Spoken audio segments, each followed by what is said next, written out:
clearly delighted to welcome you to this very personal celebration of Jenny and James's wedding. I have to call him that because his mother's here. Who's James?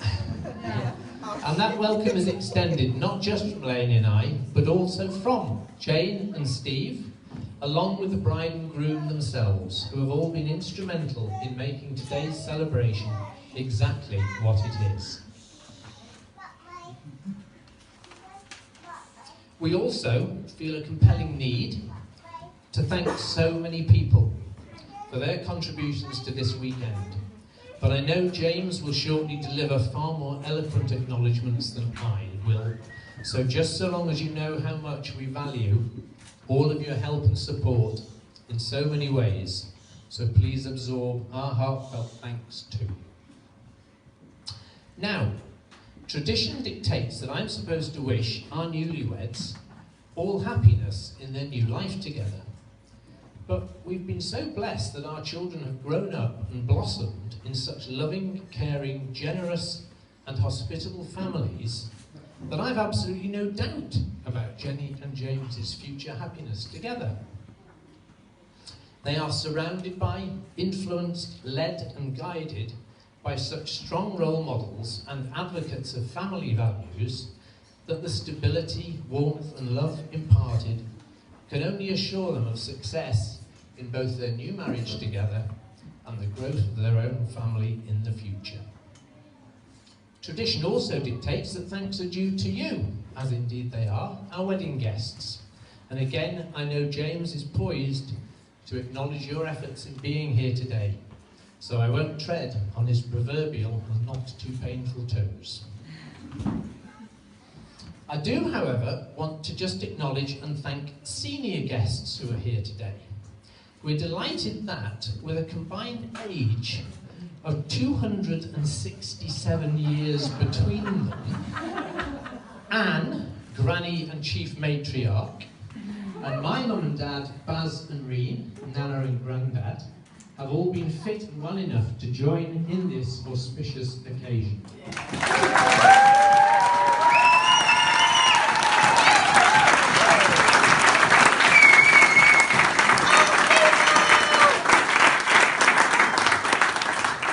They will all quietly know the extent of the contributions they have made to today's wedding celebration, for which we thank them deeply.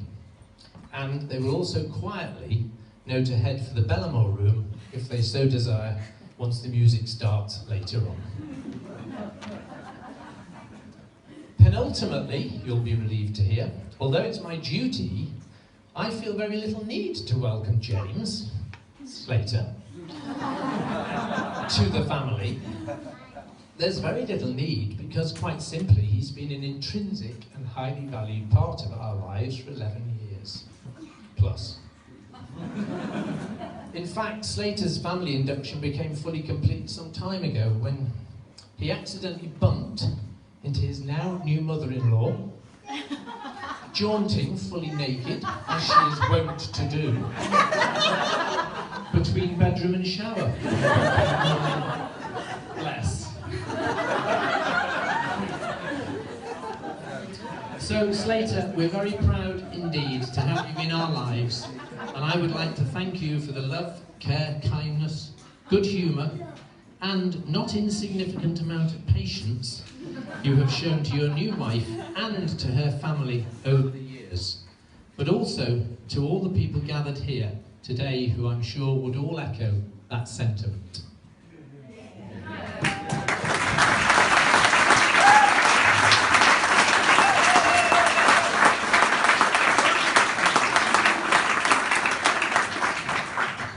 Your IT skills are also gratefully acknowledged. Right, Granny, to borrow a racing analogy, I'm on the final straight. How many well-known quotes can you think of which involve pictures? The most obvious which springs to mind is that a picture paints 1,000 words. And I'm not familiar with the author of another I recently came across, a lady called Sanjo Jendehi, who said, "We can all take pictures, but not everyone can capture the beauty that's usually hidden in plain view.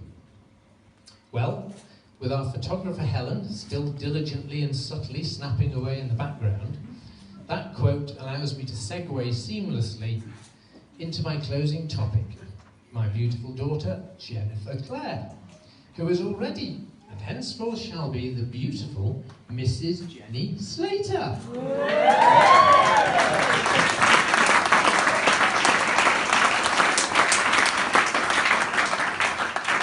My point about pictures is that we have so many around our house, photographs in the main, which serve as a constant and smile-inducing reminder of our girls growing up together, sharing moments both sweet and sour.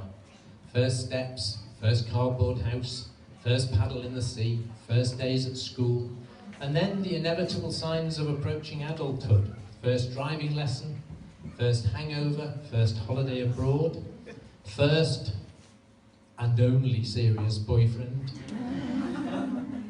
first cold beers in your very own back garden, and preferably, Jenny, last steps in bare feet on sand.